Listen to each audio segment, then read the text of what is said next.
चिकिटीवासी हसुचन तो मोर भूल तो मत जना पड़ियो निर्वाचन प्रतिश्रुति पूरण है चलछि तो धीरे धीरे गोटे गोटे काम करी चालुछु 2 वर्षर रिपोर्ट कार्ड देखी लोके कौन कहले प्रथम कहते सेल्फ सैटिस्फैक्शन अच्छी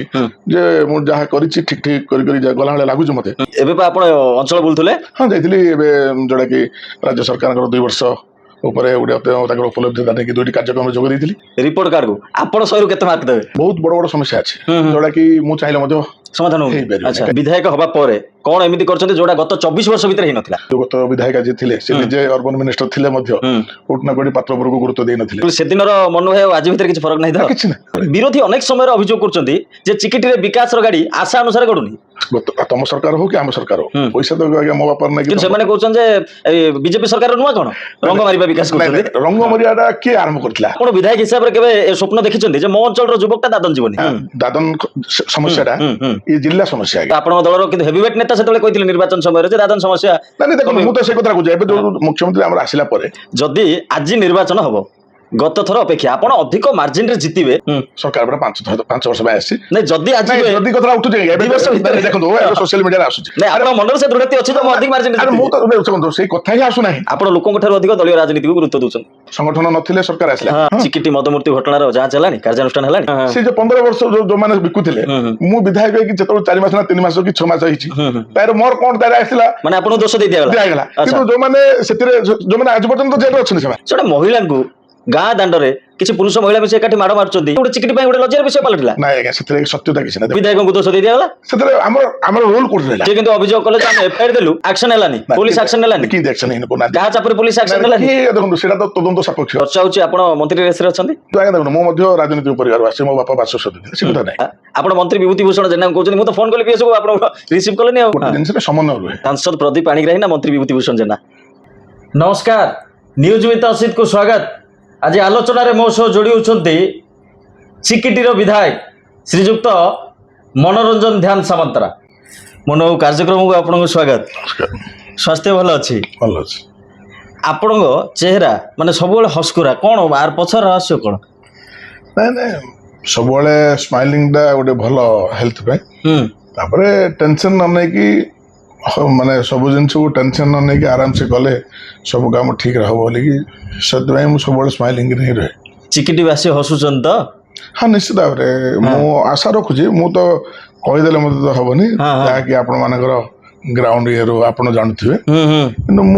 मु जति काम करछि मु निजे चेष्टा करछि जे ठीक भाबे कर चली काहे ना मोर भूल तो मत जना पड़ियोनी अच्छा पछर आलोचना कले ही जना पड़ियो निर्वाचन प्रतिश्रुति पूरण हलानी चलछि तो धीरे धीरे गोटे गोटे काम करी चालुछु किंतु मोर मतरे माने ठेकुआ भलिया न होई कि कोई चौड़िया गले माने आपण धीरे धीरे गति कर धीरे धीरे अति नहीं कि माने इति नहीं धीरे धीरे हम जाउछु आपण 2 वर्षर रिपोर्ट कार्ड देखी लोके कोन कहले प्रथम कोन नहीं देखो लोके वर्तमान कोन कहले न कहले तो वर्तमान तो खबर तो माने आमे तो मोर चेष्टा कले मध्य लोकंकर आवेगड़ा लोक आड़ आसो कहीं जो प्रत्येक गाँव को जो आम जाऊँ जो सुविधा थी असुविधा थी कि जी जहाँ सब बड़ कथा है आम संपर्कटा जोटा कि जमी विधायक हवा पूर्व लोक सहित जी मिशुलु बर्तमान कष्ट हेले जेहेतु कि आउटे माने जे वर्कलोड है कष्ट हेले आम 100% ट्राई करछु जे आम से भाया मेंटेन करी किंतु लोक सहित रहिबा तेणु मोर मु सेल्फ सैटिस्फैक्शन अच्छी जे मु जहा करिछि ठीक ठीक करी गला हले लागुछु मते तेणु समय कहबो एबे पा आपण अंचल बुलथुले हां जाइथिली एबे जोडा कि राज्य सरकार 2 वर्ष ऊपर गोटे उपलब्धि देखिए दुईटी कार्यक्रम जोग देती पात्रपुर ब्लॉक रे एवं Chikiti block ray report card हम रखिथिलु आपण रिपोर्ट कार्ड को आपण 100 रु केते मार्क देबे नहीं देखो रिपोर्ट कार्ड रो मु केते मार्क जिनछि माने देखो बहुत बड़ बड़ समस्या अछि जोडा कि मु चाहिले मध्य ସମାଧାନ ହଉନି। ହେଇପାରିବ ଆଚ୍ଛା କାହିଁକି ନା ଯେତେବେଳେ ସରକାରଙ୍କର ସହଯୋଗ ମିଳିବ ହଁ ହଁ ଏବେ ଯେମିତି ସ୍ୱାସ୍ଥ୍ୟ ବ୍ୟବସ୍ଥା ଏବେ କଣ ସହଯୋଗ ମିଳୁନି? ଦେଖନ୍ତୁ ସ୍ୱାସ୍ଥ୍ୟ ବ୍ୟବସ୍ଥା ଯେମିତି ହଁ, ଏଇଟା ହଁ। ସାରା ରାଜ୍ୟର ଯୋଉ ଅବସ୍ଥା ରହିଛି ହଁ ହଁ ତେଣୁ ମୁଁ ଚାହିଁଲେ ମଧ୍ୟ କରିପାରୁନି ହୁଁ ତେଣୁ ତାକୁ ସରକାର ସ୍ତରରେ ରାଜ୍ୟର ଯୋଉ ଭଳିଆ କ୍ରାଇସିସ୍ ଡକ୍ଟର କ୍ରାଇସିସ୍ ହୁଁ ତେଣୁ ସେଇଭଳିଆ ସମସ୍ୟାକୁ ରାଜ୍ୟର ଆପଣଙ୍କ ଅଞ୍ଚଳରେ ଟିକେ ଡାକ୍ତର ସମସ୍ୟା ଅଧିକ ବୋଲି ବହୁତ ଚର୍ଚ୍ଚା ହୁଏ। ସମସ୍ୟା ଡାକ୍ତର ସମସ୍ୟା ଦେଖନ୍ତୁ ଆପଣ ବିଧାନସଭାରେ ବି ଏ ପ୍ରଶ୍ନ ଉଠେଇছে। ହୋଇଛି ଆଜ୍ଞା ସିଏସି ପାତ୍ରପୁର କଥା କୁହନ୍ତୁ ଚିକିଟି କଥା କୁହନ୍ତୁ ଗିରିଶୋଲା କଥା କୁହନ୍ତୁ ହୁଁ ପେରିଫେରିରେ ମଧ୍ୟ ସମସ୍ୟା ରହିଛି ହୁଁ ହୁଁ ଡକ୍ଟର ସମସ୍ୟା ରହିଛି କାହିଁକି ନା ଆମ ଅଞ୍ଚଳ ଟିକେ ଉପାନ୍ତ ଅଞ୍ଚଳ ହୁଁ ଇନ୍ଆକ୍ସେସିବଲ ଏରିଆ ଅଛି ଅପହଞ୍ଚ ଇଲାକା ଅଛି ଯୋଉମାନେ କି ଲୋକଙ୍କୁ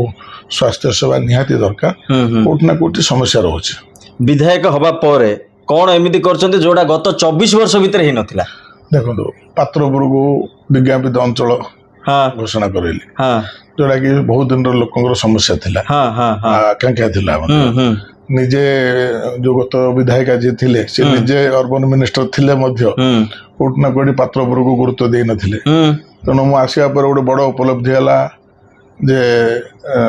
ପାତ୍ରପୁରକୁ ବିଜ୍ଞାପିତ ଅଞ୍ଚଳର ଘୋଷଣା କରିବାଟା ହୁଁ ତା ସହିତ ହେଲା ଆଜ୍ଞା ଯୋଉ ଆମ ଅଞ୍ଚଳର ଯୋଉ ଅପହଞ୍ଚ ଇଲାକା ଗୁଡାକ ଥିଲା ଯୋଉଟା କି ତୁମ୍ବାପୁରା ତଲାଙ୍କଲି ହୁଁ ଯୋଉ ଗାଁ ଗୁଡିକୁ ରାସ୍ତା ନଥିଲା ହୁଁ ପିଏମ ଜନମନ ଯୋଜନାରେ ଯେତେବେଳେ ସବୁ ରାସ୍ତାକୁ ଯେତେବେଳେ କାମ ବର୍ତ୍ତମାନ ଆରମ୍ଭ ହେଲା ସେଇଟା ମୁଁ ଭାବୁଛି ମୋର ଗୋଟେ ବଡ଼ ଉପଲବ୍ଧିତା। ଏ ଯୋଉ 13 ବିଧାନସଭା ନିର୍ବାଚନ ମଣ୍ଡଳୀ ଭିତରୁ ଚିକିଟି ଗୋଟେ ବିକଶିତ ବିକାଶଶୀଳ ନିର୍ବାଚନ ମଣ୍ଡଳୀ ହେଇପାରିବ ଏ ଦୃଢୋକ୍ତି ଆପଣଙ୍କ ଭିତରେ ଅଛି? ମୋ ଭିତରେ ଅଛି। ଆପଣ କଣ ସେ ରାଙ୍କ ମାନେ ଟପରେ ରହିବେ? ମୁଁ ଦେଖନ୍ତୁ ମୁଁ ତ କେବେ ହେଲେ ମଧ୍ୟ ସେଇଭଳିଆ ପ୍ରତିଦ୍ୱନ୍ଦିତା କରେନି କିନ୍ତୁ ସବୁବେଳେ ପଜିଟିଭ ମାଇଣ୍ଡରେ ଯାଏ। ପ୍ରତିଯୋଗିତା କିନ୍ତୁ ଚାଲିଛି। ନାଇଁ ପ୍ରତିଯୋଗିତା ତ ମୁଁ କରିବା କିଛି ଆବଶ୍ୟକତା ନାହିଁ କିନ୍ତୁ ପଜିଟିଭ ମାଇଣ୍ଡରେ କିନ୍ତୁ ମୋ ଅଞ୍ଚଳର କେମିତି ସମସ୍ୟା ରହିଛି ତାକୁ କେମିତି ଠିକ ଭାବରେ ଲୋକଲୋଚନକୁ ଆଣିକି ସରକାରଙ୍କ ପାଖରେ ଉପସ୍ଥାପନ କରିକି ତାକୁ ଯେମିତି ଲାଇନ ଅପ୍ କରାଇବା କାହିଁକିନା ଗତ ସରକାରରେ ଏଇ ଅସୁବିଧାଟା ରହିଥିଲା କାହିଁକିନା ଯାହା ସମସ୍ୟା ରହିଛି ଅଞ୍ଚଳରେ ଏବେ ଯେମିତି ଆପଣଙ୍କର ସୁରଳ ସୁମାଣ୍ଡି ଏରିଆ ଲୁଣି ପାଣି 25 ଫୁଟ ଖୋଳି ଦେଲେ ଲୁଣି ପାଣି ବାହାରୁଛି ସେ ସମସ୍ୟା ଆଜି ପର୍ଯ୍ୟନ୍ତ ସମାଧାନ ହେଲାନି ତ ତାକୁ ଆମେ ଯେତେବେଳେ ମୁଁ ବିଧାୟକ ହେଇକି ଆସିଲା ପରେ ମୁଁ ସେଇ କଥାକୁ ଅନବରତ ସରକାର ପାଖରେ ଯେତେବେଳେ ରଖିଲି ତ ସରକାର ତାକୁ ତ୍ୱରିତ ପଦକ୍ଷେପ ନେଇକି ଯେମିତି ଟ୍ୟାଙ୍କର ଯୋଗେ ବର୍ତ୍ତମାନ ପାଣି ଦଉଛନ୍ତି ଡିସାଲିନେସନ ପ୍ରୋଜେକ୍ଟ ଗୋଟେ ତାର ଡିପିଆର ପ୍ରସ୍ତୁତ ହେଇକି ଗଭର୍ଣ୍ଣମେଣ୍ଟ ପାଖକୁ ଯାଇଛି। ଆଚ୍ଛା ଯେହେତୁ କି ମେଗା ପ୍ରୋଜେକ୍ଟ ଗୋଟେ ପୂର୍ବ ସରକାର ଆରମ୍ଭ କରିଥିଲେ ଆଡଭାନ୍ସ ସରକାର ଦେଇଥିଲେ ପଇସା କମ୍ପାନୀ ମାନଙ୍କୁ ଯାହାର ଅବସ୍ଥା ବର୍ତ୍ତମାନ ସୁଦ୍ଧା କିଛି ସୁଧୁରି ନାହିଁ ତ ସେଇଭଳିଆ ପରିସ୍ଥିତିରେ ମେଗା ପ୍ରୋଜେକ୍ଟ ଯେତେବେଳେ ସ୍ଥାନିତ ହେଇଯାଇଛି କୋଉଠି ନା କୋଉଠି ପଇସା ଖର୍ଚ୍ଚ କଲା ବେଳକୁ ସମସ୍ୟା ସରକାରକୁ ହଉଛି ତେଣୁ ଆମେ ସେଇଭଳିଆ ଯୋଉ ବଡ ବଡ ପ୍ରୋଜେକ୍ଟ ଯେମିତି ଏବେ କଳିଙ୍ଗ ଦଳା ଆମର ଅଛି ଯୋଉଟା କି ରାଇଟ କେନାଲ ଲେଫ୍ଟ କେନାଲ ବାହୁଦାର ଯୋଉଟା କି ଯାହା ଉପରେ ଚାଷୀ ମାନେ ନିର୍ଭର କରୁଛନ୍ତି ସେଠି ଗୋଟେ ବ୍ୟାରେଜ ନିର୍ମାଣ ସେ ବ୍ୟାରେଜ ନିର୍ମାଣ ମୋର ଚାଷ ଜମିରେ ପାଣି ବି ପଶିଥିଲା ଅନେକ ଚାଷ ଜମି ନଷ୍ଟ ହୋଇଥିଲା ମୋର ଗୋଟେ ସମସ୍ୟା ରହିଛି ସେ ଯୋଉ ବ୍ୟାରେଜ ନିର୍ମାଣ କରିବା ପାଇଁ ବୋଲିକି ଟିଏସି ବର୍ତ୍ତମାନ ଟିଏସି ଲେଭେଲରେ ସେଇଟା ପହଞ୍ଚିଲା ଯୋଉଟା କି ମୋର ଗୋଟେ ବଡ ଉପଲବ୍ଧି ଜିନିଷଟା ହବ ଆଗକୁ ତେଣୁ ସବୁଠୁ ବଡ କଥା ହେଲା ଲୋକଙ୍କର ସମସ୍ୟା ସହିତ ନିଜକୁ ଜଡିତ ରଖିବା ଇଏ ହଉଛି ମୋର ଗୋଟେ ବଡ ଉପଲବ୍ଧି ବୋଲି ମୁଁ ଭାବୁଛି ଆତ୍ମ ସନ୍ତୋଷ କରୁଛି କିନ୍ତୁ ସେ ଦ୍ୱାରା ଏଇ ଯୋଉ ମାନେ ଏଇ ଯୋଉ ସିଷ୍ଟମଟାରେ ସମସ୍ତଙ୍କୁ ତ ଖୁସି କରି ହବନି ସବୁ ସମସ୍ୟାର ମଧ୍ୟ ସମାଧାନ ସାଙ୍ଗେ ସାଙ୍ଗେ ହବନି ଆଉ ହାଇ ଏକ୍ସପେକ୍ଟେସନ ଭିତରେ ଆମେ ଯେତିକି ପାରୁଛୁ ଚେଷ୍ଟା କରୁଛୁ ପହଞ୍ଚିବା ପାଇଁ କୋଉଠି ନା କୋଉଠି ମାନେ ହେଇପାରୁନଥିବ ମଧ୍ୟ ମୁଁ ଭାବୁଛି। ସେଦିନର ମନୋଭାବ ଆଉ ଆଜି ଭିତରେ କିଛି ଫରକ ନାହିଁ ତ? କିଛି ନାହିଁ ଆଚ୍ଛା କିଛି ନାହିଁ ସିମ୍ପଲ କୁହାଯାଏ ପଦ ମିଳିଲା ପରେ ଟିକେ ନାଇଁ କିଛି ନାହିଁ ଦେଖନ୍ତୁ ଆପଣ ତ ଦେଖୁଥିବେ ଲୋକେ ତ ଆସୁଛନ୍ତି ସିଧାସଳଖ ମିଶୁଛନ୍ତି ମୁଁ ତ କୋଉଠି ଫିଲିଙ୍ଗସ କରେନି ମୁଁ କୋଉଠି ଗ୍ୟାପ ରଖିନି ସମସ୍ତେ ଆସୁଛନ୍ତି ସିଧାସଳଖ ମୁଁ ସିଧା ଆଲୋଚନା କରିକି ଯେତେ ଦିନ ଦଉଛୁ କିନ୍ତୁ ବର୍ତ୍ତମାନ ତ ଲଗାତାର 50 days ହେଇଗଲା ଯେ ମୋର ବଡ ପୁଅର ଦେହ ଭଲ ନାହିଁ ଏରିଆକୁ ମଧ୍ୟ ଯାଇପାରିନି ହସ୍ପିଟାଲରେ ଅଛି ତେଣୁ ସେ ଭଳିଆ ଅସୁବିଧାରେ ମୁଁ ଲୋକଙ୍କ ପାଖକୁ ସମୟ ଦେଇପାରିନି ତ କୋଉଠି ନା କୋଉଠି ଲୋକେ ଫିଲ୍ କରୁଥିବେ ନିଶ୍ଚିତ ଭାବରେ। ବିରୋଧୀ ଅନେକ ସମୟରେ ଅଭିଯୋଗ କରୁଛନ୍ତି ଯେ ଚିକିଟିରେ ବିକାଶର ଗାଡି ଆଶା ଅନୁସାରେ ଗଡୁନି। ଦେଖନ୍ତୁ ଯୋଉ କାମଟି ଆମେ କରୁଛୁ ତ କୋଉଠି ନା କୋଉଠି ବିରୋଧ କହିବେ ଯେ ଏଇଟା ଆମ ସରକାର ସମୟର ତମ ସରକାର ହଉ କି ଆମ ସରକାର ହଉ ପଇସା ତ ଆଜ୍ଞା ମୋ ବାପାର ନାଇଁ କିନ୍ତୁ ସେମାନେ କହୁଛନ୍ତି ଯେ ବିଜେପି ସରକାର ନୂଆ କଣ ରଙ୍ଗ ମାରିବା ବିକାଶ କରୁଛନ୍ତି ରଙ୍ଗ ଆଜ୍ଞା ଦେଖନ୍ତୁ ଏବେ ଆମେ 1000 ଘରକୁ ওয়ার্କ କାର୍ଡର ଦେଲୁ ଅନ୍ତୋଦୟ ଗୃହ ଯୋଜନା ହଁ ଏଇଟା କଣ ରଙ୍ଗ ମାରିଆ ହୁଁ ଏବେ ପ୍ରାୟ 2000 କି 3000 ଭତ୍ତା ଆମେ ଯୋଉମାନେ ପ୍ରକୃତ ଗରିବ ଲୋକ ଥିଲେ ସେମାନେ ପାଇଲେ ଏ କଣ ରଙ୍ଗ ମାରିଆ ଏବେ କିନ୍ତୁ ଭତ୍ତା ସବୁଠୁ ବଡ ସମସ୍ୟା କିଛି ସମୟ ପାଇଗଲେନି ଆଜ୍ଞା ହୁଁ ପାଇଲେନି ପ୍ରାୟ ସମସ୍ତେ ପାଇଲେନି ଦେଖନ୍ତୁ ଆଜ୍ଞା ହୁଁ ହୁଁ ମଧୁବାବୁ ପେନସନ ତ ସମସ୍ତେ ପାଉଥିଲେ ହାତରେ ପଇସାଟା ଯୋଉଟା କି କେନ୍ଦ୍ର ସରକାରଙ୍କର ଯୋଉଟା ଆପଣଙ୍କର Indira Gandhi national old age pension ପ୍ଲାନରେ ସେମାନଙ୍କର ଯୋଉ ଅନଲାଇନ ସିଷ୍ଟମଟାରେ ଟିକେ ଡିଷ୍ଟର୍ବାନ୍ସ ହେଇଥିଲା ପ୍ରାୟ ସମସ୍ତେ ପାଇଗଲେଣି କିନ୍ତୁ ସାର୍ ମୋର କହିବାର କଥା ଭାଇ ମାନେ ଦେଖନ୍ତୁ ଯୋଉ କାମ ଏବେ ଦେଖନ୍ତୁ 5ଟି ଆମର ଆନ୍ଧ୍ର ଓଡ଼ିଶା କନେକ୍ଟିଂ ରାସ୍ତା ହୁଁ ଆମେ ଏପ୍ରୁଭ୍ କରିକି ଆଣିକି ଏବେ କାମ ତାକୁ ଆରମ୍ଭ ହେଲା ହୁଁ ହୁଁ ତ ଆମେ କହିବା ଯେ ଆମର ଗତ ସରକାର କଥା ବୋଲି କହିବା ପିଏମ୍ ଜନମନରେ ବର୍ତ୍ତମାନ ଯୋଉ ଗାଁ ଗୁଡାକୁ ସ୍ୱାଧୀନତାର ଦୀର୍ଘ ବର୍ଷ ପରେ ସେ ଗାଁ ଗୁଡିକ ଅବହେଳିତ ହୋଇଥିଲା ହଁ ହଁ ଏବେ ଯେତେବେଳେ କେନ୍ଦ୍ର ସରକାର ଗୋଟେ ଇନିସିଏଟିଭ ନେଲେ ହୁଁ ସେ ଗାଁ ଗୁଡିକୁ ରାସ୍ତା ପହଞ୍ଚେଇବା ସମସ୍ତଙ୍କୁ ମୌଳିକ ସମସ୍ୟା ସହିତ ଯୋଡିବା ହୁଁ ତ ଇଏ ରଙ୍ଗମରା ସରକାର ଆଚ୍ଛା ଆରେ ଶୁଣନ୍ତୁ ଯୋଉଟା କହିବା ରଙ୍ଗ ମରିଆଟା କିଏ ଆରମ୍ଭ କରିଥିଲା ସେମାନେ ହିଁ ଆରମ୍ଭ କରିଥିଲେ ତାଙ୍କୁ ହିଁ ଦେଖାଯାଉଛି ସେମାନେ 24 ବର୍ଷ ରଙ୍ଗ ମାରି ଗେଟ୍ ର ମଧ୍ୟ କଲେଜ ଗେଟ୍ ର ମଧ୍ୟ କଲର କରିଦେଲା ପଛକୁ ଆହୁରି ମନ ଉଠିଲାଣି ହଁ ଯେ ସରକାର ଲୋଗରେ ମଧ୍ୟ ଏବେ ଏବେ ବି ଗେରୁଆ ହେଲାଣି ଯେ ସରକାର ନାଇଁ ସରକାର ଲୋଗରେ ମଧ୍ୟ ସେମାନେ ଶଙ୍ଖ ଚିହ୍ନ ଲଗାଇଦେଲେ ଆଚ୍ଛା ଆପଣଙ୍କର ଯେମିତି ରେଷ୍ଟ ସେଣ୍ଟର ଦେଖୁଛନ୍ତି ଶଙ୍ଖ ଚିହ୍ନ ଲଗାଇଦେଲେ ସେଗୁଡାକୁ ମାନେ ଅତି ଯେତେବେଳେ ହେଇଗଲା ହୁଁ ହୁଁ ହୁଁ ତ ନିଶ୍ଚିତ ଭାବରେ ଯାହା ପରିସ୍ଥିତି ହେଲା 2024 ସେମାନେ ଜାଣିଛନ୍ତି ଆପଣ ବିଧାୟକ ହିସାବରେ କେବେ ଏ ସ୍ୱପ୍ନ ଦେଖିଛନ୍ତି ଯେ ମୋ ଅଞ୍ଚଳର ଯୁବକଟା ଦାଦନ ଯିବନି ମୋ ଅଞ୍ଚଳରେ ନିଯୁକ୍ତି ସୁଯୋଗ ସୃଷ୍ଟି ହବ ହଁ ଦେଖନ୍ତୁ ମୁଁ ଗଞ୍ଜାମ ଜିଲ୍ଲାର ରାଜନୀତି କଥା କାହିଁକି ନା ଦାଦନ ସମସ୍ୟାଟା ଏ ଜିଲ୍ଲା ସମସ୍ୟା ଆଜ୍ଞା ଦାଦନ ଜିଲ୍ଲା ବୋଲି କୁହାଯାଏ ତେଣୁ ଗତ ସରକାରରେ ମୋର ଯାହା ବ୍ୟକ୍ତିଗତ ମତ ଦେଖନ୍ତୁ ଗୋଟେ ଲମ୍ବା ସରକାର ରହିଲେ ମୁଖ୍ୟମନ୍ତ୍ରୀ ଆମ ଜିଲ୍ଲାରୁ ଗଲେ 5 ଥର ନିର୍ବାଚନ ହେଇକି ମୁଖ୍ୟମନ୍ତ୍ରୀ ହେଲେ କେନ୍ଦ୍ରମନ୍ତ୍ରୀ ହେଲେ MP ହେଇଥିଲେ ସବୁ ହେଲା ପରେ ମଧ୍ୟ ଗଞ୍ଜାମ ଜିଲ୍ଲାରେ ମୁଁ ଏବେ କହିଲେ ମଧ୍ୟ କାଲି ସକାଳୁ ଟ୍ରୋଲ ଆସିଯିବ ଯେ ରାଜନୀତି କରୁଛି ବୋଲି କହିବେ କିନ୍ତୁ ଯାହା ପ୍ରକୃତ ଜିନିଷ ପ୍ରକୃତ ଜିନିଷ ଯେତେବେଳେ ଦେଖିଲେ ନବୀନ ପଟ୍ଟନାୟକ ଯେତେବେଳେ ମୁଖ୍ୟମନ୍ତ୍ରୀ ରହିଥିଲେ ଗଞ୍ଜାମ ଜିଲ୍ଲା ପାଇଁ ଦାଦନକୁ ରୋକିବାରେ କି ନହେଲେ ଯୁବକ ମାନଙ୍କୁ ନିଯୁକ୍ତି କରିବା ପାଇଁ କଣ ପଦକ୍ଷେପ ନେଲା ଆପଣ ତ ଜଣେ ଜର୍ଣ୍ଣାଲିଷ୍ଟ ଆପଣ ଜଣେ ବିଜ୍ଞ ଲୋକ ଆପଣ ଗୋଟେ ନିଜେ ଆଗରେ ଯେହେତୁ ପୋଡକାଷ୍ଟ କରୁଛନ୍ତି ଆଜି ଛାତି ଉପରେ ହାତ ରହିକି ରଖିବା ଯେ 25 ବର୍ଷ ଭିତରେ ଆମ ଗଞ୍ଜାମ ଜିଲ୍ଲା ପାଇଁ ଜଣେ ମୁଖ୍ୟମନ୍ତ୍ରୀ ଆମ ଜିଲ୍ଲାରୁ 25 ବର୍ଷ ଯାଇକି ଆମ ପାଇଁ କରିଛନ୍ତି କଣ କିନ୍ତୁ ଆପଣଙ୍କ ଦଳର କିନ୍ତୁ ହେଭିୱେଟ୍ ନେତା ସେତେବେଳେ କହିଥିଲେ ନିର୍ବାଚନ ସମୟରେ ଯେ ଦାଦନ ସମସ୍ୟା ନାଇଁ ଦେଖନ୍ତୁ ମୁଁ ତ ସେଇ କଥା କହୁଛି ଏବେ ଯୋଉ ମୁଖ୍ୟମନ୍ତ୍ରୀ ଆମର ଆସିଲା ପରେ ଦେଖନ୍ତୁ ପ୍ରାୟ 28,000 କୋଟି ଟଙ୍କାର ଶୁଭ ଦେଲେ କାମ ଆରମ୍ଭ ହେଇଛି ତାର ନିଶ୍ଚିତ ଭାବରେ ତାର ପରିକଳ୍ପନା ଠିକ ଭାବରେ ଚାଲିଛି ବୋଲି ମୁଁ ଭାବୁଛି ଆଜି 21,700 କୋଟି ଟଙ୍କାରେ ଆଜି ଇଣ୍ଡଷ୍ଟ୍ରିଆଲ ପୋର୍ଟ ଆଜି ସୁନାପୁରରେ ହେଇପାରିବ ତ ଏଇଟା ଲୋକାଲ ଡେଭଲପମେଣ୍ଟ ହବ ତ ନିଶ୍ଚିତ ଭାବରେ ଲୋକାଲ ମାନେ ସେଥିରେ ବେନିଫିଟ ହେବେ ପେରିଫେରି ଡେଭଲପମେଣ୍ଟ ହବ ତ ମୋର ଆଶା ଅଛି ମଧ୍ୟ ଯେ ଯୋଉ ଭଳିଆ ବର୍ତ୍ତମାନ ଗଞ୍ଜାମ ଜିଲ୍ଲାକୁ ମଧ୍ୟ ସରକାର ପ୍ରାୟୋରିଟି ଦେଇଛନ୍ତି କେନ୍ଦ୍ର କୁହନ୍ତୁ କି ରାଜ୍ୟରେ କୁହନ୍ତୁ ତ ମୁଁ ଭାବୁଛି ନିଶ୍ଚିତ ଭାବରେ ଆର ପ୍ରଭାବ ରୋକିବାରେ ନିଶ୍ଚିତ ଭାବରେ ସହାୟକ ବିଶ୍ୱାସ ଅଛି ତେଣୁ ସମୟ କହିବ କାହିଁକି ନା ମୁଁ ତ 2 ବର୍ଷ ହେଇକି ପ୍ରଥମ ଥର 3 ବର୍ଷ ଆମେ ରହିବୁ ସରକାର 3 ବର୍ଷ ରହିବୁ ସରକାର ଲୋକେ ମଧ୍ୟ ମ୍ୟାଣ୍ଡେଟ୍ ଦେଇଛନ୍ତି 5 ବର୍ଷ ପାଇଁ କାହିଁକି ନା ଲୋକେ ଯେତେବେଳେ ମ୍ୟାଣ୍ଡେଟ୍ ଦେଇଛନ୍ତି ତାର ପ୍ରଭାବଟା ଆଉ 5 ବର୍ଷ ଯେତେବେଳେ ଇଲେକ୍ସନ ଆସିଲା ବେଳକୁ ସେଥିରେ ଲୋକଙ୍କର ପ୍ରଭାବଟା ରହିବ ନା ଯଦି ଆଜି ନିର୍ବାଚନ ହବ ଗତ ଥର ଅପେକ୍ଷା ଆପଣ ଅଧିକ ମାର୍ଜିନରେ ଜିତିବେ ୟାକୁ ଆପଣ ନିଶ୍ଚିତ ବୋଲି କହିପାରିବେ ଦେଖନ୍ତୁ ଆଜି ନିର୍ବାଚନ କାହିଁକି ହବ ସରକାର ପୁରା 5 ବର୍ଷ ପାଇଁ ଆସିଛି ଯଦି କଥା ଉଠୁଛି ଦେଖନ୍ତୁ ଏବେ ସୋସିଆଲ ମିଡିଆରେ ଆସୁଛି ଆଜି ଯଦି ନିର୍ବାଚନ ହୁଏ ଆରେ କାହିଁ ଭାଇ ଗଣତାନ୍ତ୍ରିକ ରାଷ୍ଟ୍ରରେ ଗୋଟେ 5 ବର୍ଷ ପାଇଁ ସରକାର ଭୋଟ ଦେଇଛନ୍ତି ଆଜି କାହିଁକି ନିର୍ବାଚନ ହବ ସେ କଥା କ୍ୱେଶ୍ଚିନ୍ ଡଜ୍ ନଟ୍ ଆରାଇଜ୍ ସେ କଥାଟା କାହିଁକି ଆସୁଛି 5 ବର୍ଷ ଉତ୍ତର ଆସିବ ଆଜି କାହିଁକି ଆସୁଛି ମନରେ ସେ ଦୃଢୋକ୍ତି ଅଛି ମୁଁ ତ ଦେଖନ୍ତୁ ସେଇ କଥା ହିଁ ଆସୁନାହିଁ ତେଣୁ ମୋର କହିବାର କଥା ହେଲା ଆମେ ଯେବେ ଇଲେକ୍ସନ ମୁଁ ବିଧାୟକ ନ ହବା ଆଗରୁ ଯୋଉ ଭଳିଆ ଆମର ଇନିସିଏଟିଭ ଥିଲା ବିଧାୟକ ହେଲା ପରେ ମଧ୍ୟ ସେଇଭଳିଆ ଆମର କାମ ଜାରି ରହିଛି ତେଣୁ ଆମେ ସେଇ କଥାକୁ ମାନେ କ୍ୱେଶ୍ଚିନ୍ ଡଜ୍ ନଟ୍ ଆରାଇଜ୍ କାହିଁକି ନା 25 ବର୍ଷ ଗୋଟେ ସରକାର ରହିଲା ପରେ ସେ କଥା କେବେ ଆସିନାହିଁ ସରକାର ଗୋଟେ ଆସିକି 2 ବର୍ଷ ହେଇଛି ସ୍ୱାଧୀନତା ପରବର୍ତ୍ତୀ ପରେ ପ୍ରଥମ ଥର ପାଇଁ ନିରଙ୍କୁଶ ସଂଖ୍ୟାଗରିଷ୍ଠତା ହାସଲ କରିବା ପାଇଁ ଭାରତୀୟ ଜନତା ପାର୍ଟି ଏକାକୀ ସରକାର ଗଠନ କରିଛି 2 ବର୍ଷ ହେଇଛି 25 ବର୍ଷ ରହିଲେ 2 ବର୍ଷ ପାଇଁ ଏତେ ହାରି କାହିଁକି ଆପଣଙ୍କ ନାଁରେ ଗୋଟେ ଅଭିଯୋଗ ଲୋକଙ୍କ ଅଭିଯୋଗ ବୋଲି ଭାବନ୍ତୁ ଆପଣ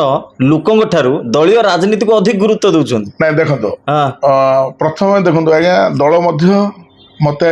ବିଧାୟକ କରିଛି ହଁ ସଂଗଠନରୁ ଦଳ ସରକାର। ଟିକଟ ଦେଇଛି ଆଚ୍ଛା ସଂଗଠନ ନଥିଲେ ସରକାର ଆସିଲା ହଁ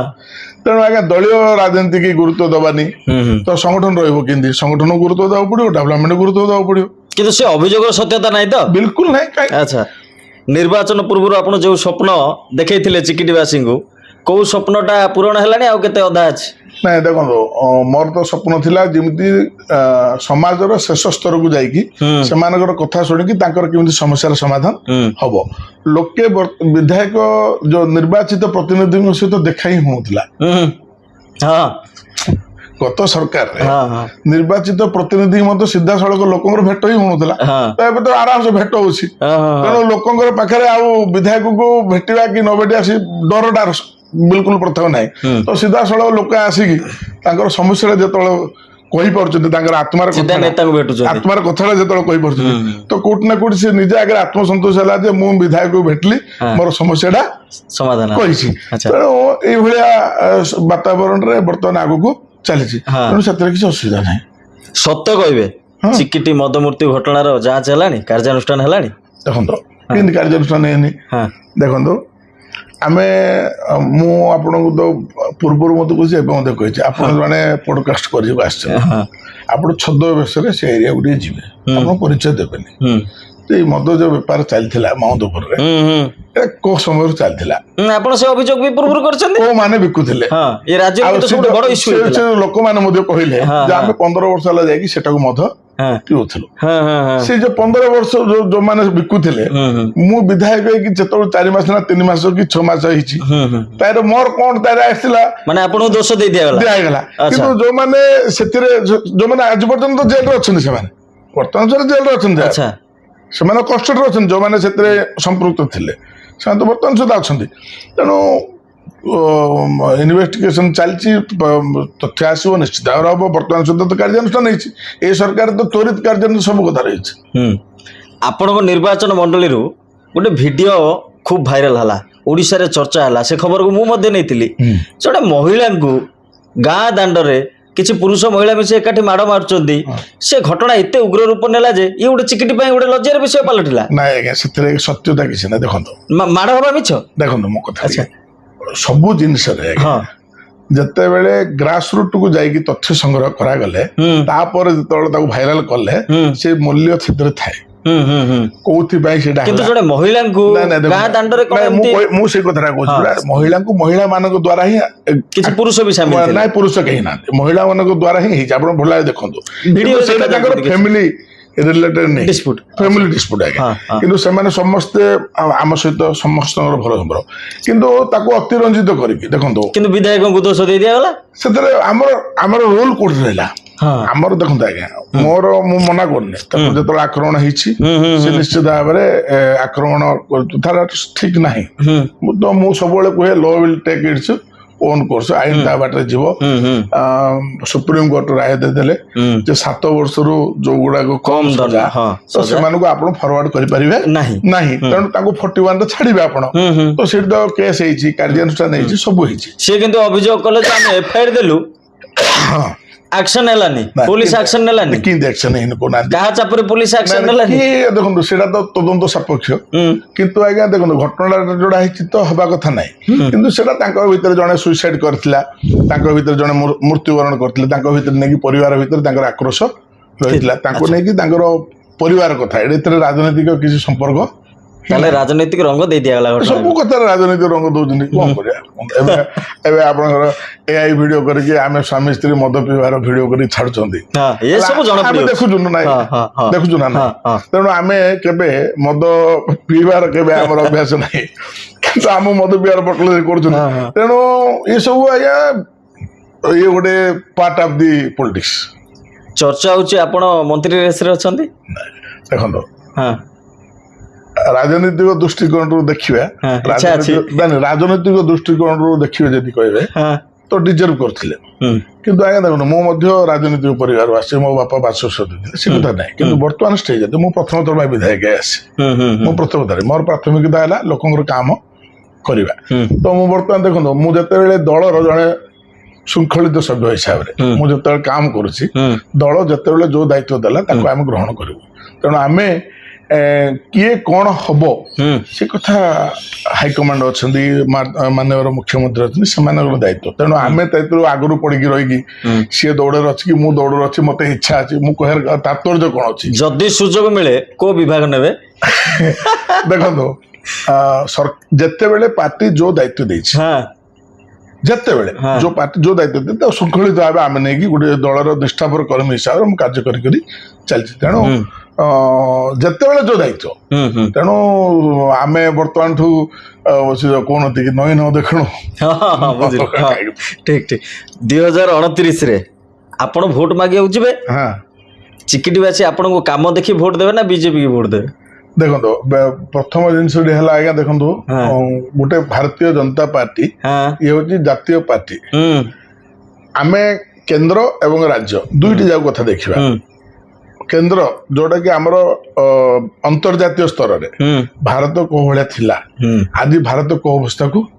ଯାଇଛି କାହା ଯୋଗୁଁ ଆଜି ଭାରତ ଏତେ ଅଗ୍ରଗତି ହେଇଛି। ଆଜି ଭାରତରେ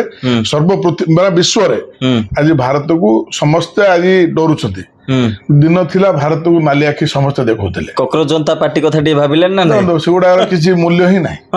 କକରୋଜ ଜନତା ପାର୍ଟିର କଣ ମୂଲ୍ୟ? ଆଜି କାହିଁ ଆସୁନାହାନ୍ତି ଆଉ? 7 ଦିନ ପରେ ତ ଆଉଥରେ ରାଲି କରିବି ବୋଲି ଧମକ ଦେଇଥିଲେ ଆଉ କୁଆଡେ ଗଲେ? 20 ଦିନ ତ ହେଲାଣି। ଯୋଉମାନେ ଦିଲ୍ଲୀରେ ରାଲି କରିଥିଲେ କକରୋଜ ଜନତା ପାର୍ଟି ବୋଲି କହିକି ସପ୍ତାହଟି ପରେ ଯଦି ମାନେ ମନ୍ତ୍ରୀ ଧର୍ମ ଇସ୍ତଫା ନଦେବେ କାର୍ଯ୍ୟାନୁଷ୍ଠାନ ନହେଲେ ଆଉ ଥରେ ପୁଣି କରିବେ ବୋଲି କୁଆଡେ ଗଲେ? ଆଉ କଲେଣି ଏବେ ତ 20 ଦିନ ହେଇଗଲାଣି ସେ ପାର୍ଟି କୁଆଡେ ଗଲେ? ସେଗୁଡା ଦେଖନ୍ତୁ ସବୁ କଥାକୁ ଦିଆଯାଏ ଆଜ୍ଞା ଦୃଢ ନିଷ୍ପତ୍ତି ଲୋକଙ୍କ ପାଖକୁ ଯାଇକି ଲୋକଙ୍କ ସହିତ ଭେଟିକି। ଏବେ ଦେଖନ୍ତୁ ଗତ ସରକାରରେ ମିଡିଆକୁ ପୁରା କଣ୍ଠରୋଧ କରିକି କୋଉଠି ମତେ ଆପଣଙ୍କୁ ଦେଉନଥିଲେ। ଏଠି ତ ପୁରା ଆପଣଙ୍କୁ ଖୋଲା ଦିଆଯାଇଛି। ରାତି ପାଇଲେ ତ ସରକାରଙ୍କର ମାନେ ପ୍ରତ୍ୟେକ ଜିନିଷକୁ ତ ହାଇଲାଇଟ କରୁଛନ୍ତି ଆପଣ ମାନେ କରୁଛନ୍ତି କି ନାହିଁ? କିନ୍ତୁ ସେଥିରେ ସରକାର ତ ବ୍ୟତିବ୍ୟସ୍ତ ହଉନାହାନ୍ତି। ସରକାର ତାଙ୍କ କାମ କରି ଯାଉଛନ୍ତି। ତ ଏଇ ସରକାରରେ ଯେତିକି ଯୋଉ ମ୍ୟାନିଫେଷ୍ଟୋ ଦେଇକି ଆଜି ଆସିଥିଲା ଏଇ ସରକାର ତାକୁ ଅକ୍ଷର ଅକ୍ଷର ପାଳନ କରିକି ଯାଉଛି। ଏଇ ସରକାର ଲୋକଙ୍କ ସହିତ ଭେଟୁଛି ଲୋକଙ୍କ ସହିତ କଥା ହଉଛି ଲୋକଙ୍କର ସମସ୍ୟା ସିଧାସଳଖ ଶୁଣୁଛନ୍ତି। ମାନ୍ୟବର ମୁଖ୍ୟମନ୍ତ୍ରୀ ନିଜେ ସେଥିରେ ସିଧାସଳଖ ଇନଭଲ୍ଭ ହେଇକି ଲୋକଙ୍କ ସହିତ ସାମିଲ ହଉଛନ୍ତି। ତେଣୁ ଯେତେବେଳେ 2029 କଥା ଆସିବ କି ନହେଲେ ପଞ୍ଚାୟତ ଇଲେକ୍ସନ ଆସିବ ଯାହା ଆସିବ ତ ଆମେ ଭାରତୀୟ ଜନତା ପାର୍ଟି ଆମର ନିଜର ଯୋଉ ଲୋକଙ୍କ ପାଖକୁ ଯାଇକି ଆମେ ଲୋକଙ୍କ ସହିତ କରିକି ଆମର ଯୋଉ ଆଚିଭ୍ କରିଛୁ ଏ ସବୁ କେନ୍ଦ୍ରର ମାନନୀୟ ଆମର ଯଶସ୍ୱୀ ପ୍ରଧାନମନ୍ତ୍ରୀ ନରେନ୍ଦ୍ର ମୋଦିଙ୍କର ବଳିଷ୍ଠ ନେତୃତ୍ୱ ଏ ସବୁ କଥା ସେଥିରେ ଆସିବ। ଗୋଟେ ଭିଡିଓ ମଝିରେ ଭାଇରାଲ ହଉଥିଲା ଆପଣ ମନ୍ତ୍ରୀ ବିଭୂତି ଭୂଷଣ ଜେନାଙ୍କୁ କହୁଛନ୍ତି ମୁଁ ତ ଫୋନ କଲି ପିଏସ୍ କୁ ଆପଣ ରିସିଭ୍ କଲେନି ଆଉ? ନାଇଁ ଦେଖନ୍ତୁ କଣ ସେ ଘଟଣା? କିଛି ନାହିଁ ଗୋଟେ ଜିନିଷରେ ସମନ୍ୱୟ ରୁହେ। ଯେତେବେଳେ ଆମ ଅଞ୍ଚଳକୁ ଯେତେବେଳେ ଜଣେ ମନ୍ତ୍ରୀ ଆସୁଛନ୍ତି କି ଯିଏ ଆସୁଛନ୍ତି ଆମ ସହିତ ଗୋଟେ ସମନ୍ୱୟ ରୁହେ। ସେଇଟା ଯେତେବେଳେ ଗୋଟେ ସମନ୍ୱୟ ଅଭାବରୁ ଟିକେ ଆଗ ପଛ ହେଇଗଲା ତ ସେଇଟାକୁ ଯେତେବେଳେ ସିଏ ମତେ ଗୋଟେ ପଚାରିଥିଲେ ମୁଁ ତାଙ୍କୁ ଗୋଟେ କହିଥିଲି ଯେ ଆଜ୍ଞା ମୁଁ ଫୋନ କରିଥିଲି ଏଥିରେ କିଛି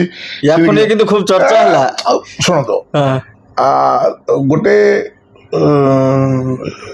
ପ୍ରୋଟୋକଲ ଅଛି ଗୋଟେ ସିଷ୍ଟମ ଅଛି। ଆପଣ ଯେତେବେଳେ ଜଣେ ଜର୍ଣ୍ଣାଲିଷ୍ଟ ଆପଣଙ୍କର ସିନିୟର ଜାଣୁନଥିବେ ଆପଣ ଓଭରଟେକ୍ କରିକି ଯେତେବେଳେ କରିଦେବେ ତ ଆପଣଙ୍କୁ ସିନିୟରଟା ଯେମିତି ଦେଖେଇବେ ସମସ୍ତଙ୍କର ସବୁ ପ୍ରୋଟୋକଲ। ଯେତେବେଳେ ଆମ ଅଞ୍ଚଳକୁ ଗୋଟେ ଜିନିଷଟି କାର୍ଯ୍ୟକାରୀ ହୁଏ ବିଧାୟକ ଲୋକାଲି ବିଧାୟକ ହିସାବରେ ଆମର ଗୋଟେ ଥାଏ ଯେ ଆମେ ସବୁ କଥା ଟିକେ ଜାଣିବା ତ କୋଉଠି ନା କୋଉଠି କମ୍ୟୁନିକେସନ ଗ୍ୟାପରେ ଏଇଗୁଡା ସବୁ ହେଇଯାଏ। ସେଥିରେ କିଛି ଆମେ ଡିଷ୍ଟର୍ବାନ୍ସ ହବାର ନାହିଁ କି ଏଗୁଡା ନାହିଁ। ଆଉ ଆଜିକାଲି ସବୁ କଥାରେ ଟ୍ରୋଲ କରାଯାଏ ଛୋଟିଆ ହଉ ବଡ ବିବାଦ କିଛି ନାହିଁ ତ? ଆଚ୍ଛା ମୁଁ ଅପସନ୍ କୁ ଆସିବି ଚେଷ୍ଟା କରିବି ଗୋଟେ ଚୁଜ୍ କରିବା ପାଇଁ। ଚିକିଟି ନା ଭୁବନେଶ୍ୱର? ଚିକିଟି। ବିକାଶ ନା ଭୋଟ ବ୍ୟାଙ୍କ? ବିକାଶ। ନରେନ୍ଦ୍ର ମୋଦି ନା ମୋହନ ମାଝୀ? ଦୁଇ ଜଣ ଯାକ। ବିଜେପି ନା ବ୍ୟକ୍ତିଗତ ଲୋକପ୍ରିୟତା? ନାଇଁ ଦଳ ଏବଂ ଲୋକ ଦୁଇ ଜଣ ଯାକ ଆମ ଆବଶ୍ୟକ। ସାଂସଦ ପ୍ରଦୀପ ପାଣିଗ୍ରାହୀ ନା ମନ୍ତ୍ରୀ ବିଭୂତି ଭୂଷଣ ଜେନା?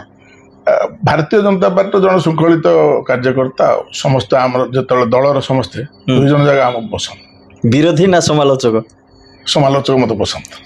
ରାସ୍ତା ନା ରୋଜଗାର? ରାସ୍ତା। ଆଚ୍ଛା 2029 ନିର୍ବାଚନ ଆତ୍ମବିଶ୍ୱାସ ନା ଚ୍ୟାଲେଞ୍ଜ? ଆତ୍ମବିଶ୍ୱାସ ଚ୍ୟାଲେଞ୍ଜ ଦୁଇଟି ଜାଗା। ଆଉ ସବୁଠୁ ବଡ ମୁଁ ସବୁବେଳେ ଗ୍ରହଣ କରେ ଚ୍ୟାଲେଞ୍ଜ। ଆଚ୍ଛା ଚିକିଟିର ସବୁଠାରୁ ବଡ଼ ଅଭିଯୋଗ ଆପଣଙ୍କ ବିରୋଧରେ କ'ଣ ଆପଣ କହିଦିଅନ୍ତୁ। ନାଇଁ ମୋର ବିରୋଧରେ ଖାଲି କିଛି ନାହିଁ, ବିରୋଧୀ ଯୋଉମାନେ ଅଛନ୍ତି ଆମ ସହିତ ଯୋଉ ଜେଲସ୍ ହେଇକି ପ୍ରତ୍ୟେକ କଥାକୁ ଯୋଉ ଅତିରଞ୍ଜିତ କରିକି ମୋ ବିରୋଧରେ ଯୋଉ କରାଯାଉଛି ତାହା ମୋ ପାଇଁ ଆଶୀର୍ବାଦ ହେଇଛି। ଶେଷ ପ୍ରଶ୍ନ, ଆମ କନସେପ୍ଟ କେମିତି ଲାଗୁଛି? ନା ଦେଖନ୍ତୁ, ଆପଣଙ୍କର କନସେପ୍ଟ ମୋତେ ବହୁତ ପସନ୍ଦ ଲାଗେ, କାହିଁକି ନା ମୁଁ ଏଇ ଅଳ୍ପ ଦିନ ଭିତରେ ମୁଁ ଆପଣଙ୍କର ସବୁ ପଡକାଷ୍ଟକୁ ଦେଖିଛି। କୋଉଠି ନା କୋଉଠି ଆପଣ ଗ୍ରାସରୁଟକୁ ଯାଇକି ଯୋଉ ଅନ୍ତରାତ୍ମାର ଯାହା ସମସ୍ୟାଟାକୁ ଯୋଉ ପଦାକୁ ଆଣିକି ଥୋଇ ପାରିଛନ୍ତି, ସେଥିପାଇଁ ବୋଲିକି ମୁଁ ଆପଣଙ୍କୁ ଆପ୍ରିସିଏଟ୍ କରେ। ସେଥିପାଇଁ ଆପଣଙ୍କର ଦେଖନ୍ତୁ ଏତକ ଯାକ କଥା ହେଲାଣି, ଯେତେବେଳେ ଆପଣ ମୋତେ ଫୋନ୍ କଲେ ତ ମୁଁ କ'ଣ କହିଲି, ଯାହା ହଉ ଆପଣ ତ ଚଲାନ୍ତୁ ଲାଷ୍ଟକୁ ଆମେ ଆପଣଙ୍କ ପାଖକୁ ଆସିବା, ସେଥିରେ କିଛି ବିଚଳିତ ହେବାର। ମୁଁ ଆଜି ଯେତେବେଳେ ଆସିଲି ମୁଁ ତୁରନ୍ତ କହିଲି ନା ଆଜି କରିବା, ବୁଝିଲେ କି। ତେଣୁ ମୋର ମାନେ ଆପଣଙ୍କର ୱିଶ୍ କରୁଛି ଯେ ଆପଣ ଆହୁରି ଆଗକୁ ଯାଆନ୍ତୁ, ପଡକାଷ୍ଟ କିନ୍ତୁ ଭଲ ହେଇକି ଆମ ଅଞ୍ଚଳର ଯୋଉ ଗଞ୍ଜାମ ଜିଲ୍ଲା, କାହିଁକିନା ହଉଛି ବଡ଼ ଜିଲ୍ଲା, ସବୁଠୁ ବଡ଼ ଜିଲ୍ଲା, ଏଠି ବହୁତ ଲୋକଙ୍କର ଆବେଗ ରହିଛି। ରେଲୱେ କ୍ଷେତ୍ରରେ କୁହନ୍ତୁ, ଦାଦନ କ୍ଷେତ୍ରରେ କୁହନ୍ତୁ, ମେଡିକାଲ କଥା କୁହନ୍ତୁ, ସବୁଠୁ ବଡ଼ ସିଷ୍ଟମ ସ୍ୱାସ୍ଥ୍ୟ ବ୍ୟବସ୍ଥା ଆମ ଗଞ୍ଜାମ ଜିଲ୍ଲାରେ ଆଜ୍ଞା ଦୟନୀୟ ପରିସ୍ଥିତି ସ୍ୱାସ୍ଥ୍ୟ ବ୍ୟବସ୍ଥା, ଆକୁ ସୁଧାରିବାକୁ ପଡିବ। ତେଣୁ ସମସ୍ତେ ଦଳମତ ନିର୍ବିଶେଷରେ ମିଳିମିଶି କସରତ କଲେ ଏ ସମସ୍ୟା ସମାଧାନ ହବ। କାହିଁକି ନା ରାଜନୀତିଠୁ ଉର୍ଦ୍ଧ୍ୱରେ ରହିକି, କାହିଁକି ନା ଲୋକଙ୍କର ଆବେଗ ରହିଛି ଏଇ ସରକାର ପ୍ରତି, ଲୋକଙ୍କର ଆବେଗ ରହିଛି। ଏତେ MLA ଆସିଛନ୍ତି ଆମ ଜିଲ୍ଲାରୁ, ଲୋକଙ୍କର ଆମର ବ୍ରହ୍ମପୁର ଷ୍ଟେସନ କଥା କୁହନ୍ତୁ, ସ୍ୱାସ୍ଥ୍ୟ ବ୍ୟବସ୍ଥା MKCG ଗଲେ ଯୋଉ ଭଳିଆ ସମସ୍ୟା ଆମେ ସାମ୍ନା ପରିସ୍ଥିତି, ଆଉ ପେରିଫେରିରେ ଯୋଉ ପ୍ରକାର ସିଷ୍ଟମ, ଏ ସମସ୍ତକୁ ମୁକୁଳିକି ବାହାରିବାକୁ ଆମେ ପଡିବ, କାହିଁକିନା ଲୋକ ଆମ ପ୍ରଶ୍ନ ପଚାରିବେ ନିଶ୍ଚିତ। ତେଣୁ ମୋର ବ୍ୟକ୍ତିଗତ ହେଲା ଦଳମତ ନିର୍ବିଶେଷରେ ସମସ୍ତେ ଏକ ହେଇକି ଯୋଉ ସମସ୍ୟା ରହିଛି ଆମ ଗଞ୍ଜାମ ଜିଲ୍ଲାର, ତାକୁ ଯଦି ଆମେ ଲଢିକି ଯଦି ହାସଲ କରିପାରିବା, ତାହେଲେ ଆମେ ଲୋକଙ୍କ ପାଖକୁ ଯାଇକି କାଲି ସକାଳୁ ସେ ବିଜେପି ହଉ ସେ କଂଗ୍ରେସ ହୁଅନ୍ତୁ ଲୋକଙ୍କ ହିରୋ ହେବେ। ବାସ୍ ଏଇ ହଉଛି ବାସ୍ତବ କଥା ଆଜିର। ଆଉ ତେଣୁ ଆଉ ସବୁଠୁ ବଡ ଲାଷ୍ଟ କଥା ହେଲା ଆଜ୍ଞା, ଦଳମତ ସହିତ ସବୁଠୁ ଉର୍ଦ୍ଧ୍ୱରେ ରହିକି ଲୋକଙ୍କ ସହିତ ମିଳିମିଶିକି ଲୋକଙ୍କର ହୃଦୟକୁ ଜିଣିବା। ଆମର ଆଚରଣ, ଆମର ଉଚ୍ଚାରଣ, ଭାଷା, କଥା, ବ୍ୟବହାର ସବୁ କିଛି କଥା ସମୟ ଦେବାର ଲୋକକୁ, ଆଉ ଆମର ଚାଲିଚଳନ, ତାପରେ କହିବାର ମାନେ ତରିକା, ଏସବୁ କଥା ଆଜ୍ଞା ନିଜର ଉପରେ ନିର୍ଭର କରେ। ତେଣୁ ଏ ହଉଛି ସବୁଠୁ ହଉଛି ବଡ କଥା। ଚିକିଟିବାସୀଙ୍କ ପାଇଁ ଦୁଇ ପଦ କହିଦିଅନ୍ତୁ। ନା ମୋର ଚିକିଟିବାସୀଙ୍କ ପାଇଁ କଥା ହେଲା ଯେ ଯେତେବେଳେ ରାଜନୀତି ଆସିବ ରାଜନୀତି କରିବା, କିନ୍ତୁ ବର୍ତ୍ତମାନ ଚିକିଟି ପାଇଁ ସମସ୍ତେ ମିଳିମିଶି ଚିକିଟିର ସ୍ୱାର୍ଥ ଦୃଷ୍ଟିରୁ ଯାହା ଠିକ ରହିବ ତାକୁ କେମିତି ମିଳିମିଶି ସମସ୍ତେ ଲୋକଲୋଚନକୁ ଆଣିକି ତାର କେମିତି ସମାଧାନ ହେଇପାରିବ, ଏହା ହିଁ ଚିକିଟି ପାଇବାର ବାର୍ତ୍ତା। ଆଉ ସବୁଠୁ ଶେଷ ହେଲା ଶାନ୍ତି, ମୈତ୍ରୀ, ପ୍ରଗତି। ମୁଁ ଆକ୍ରୋଶମୂଳକ ରାଜନୀତି ନାହିଁ, ପ୍ରତିହିଂସା ପରାୟଣ ରାଜନୀତି ନାହିଁ, କୌଣସି ପରିସ୍ଥିତିରେ ମଧ୍ୟ ଡିଷ୍ଟର୍ବାନ୍ସକୁ ସ୍ଥାନ ନାହିଁ। ତେଣୁ ମୁଁ ସବୁବେଳେ ଶାନ୍ତିରେ ବିଶ୍ୱାସ କରେ। ତେଣୁ ଏହା ହିଁ ମୋର ଚିକିଟି ପାଇଁ ବାର୍ତ୍ତା ହେଉଛି। ଆଉ ସମସ୍ତଙ୍କ ସହିତ ରହିକି, ସମସ୍ତଙ୍କ ସହିତ ଯୋଡ଼ି ହେଇକି, ସମସ୍ତଙ୍କର ହୃଦୟର କଥାକୁ ଶୁଣିକି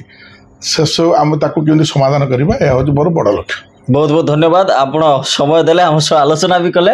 ଆମ ସହିତ ଥିଲେ ଚିକିଟିର ବିଧାୟକ ଶ୍ରୀଯୁକ୍ତ ମନୋରଞ୍ଜନ ଧ୍ୟାନ ସାମନ୍ତରା। ସମୟ ସରିଛି, ନମସ୍କାର।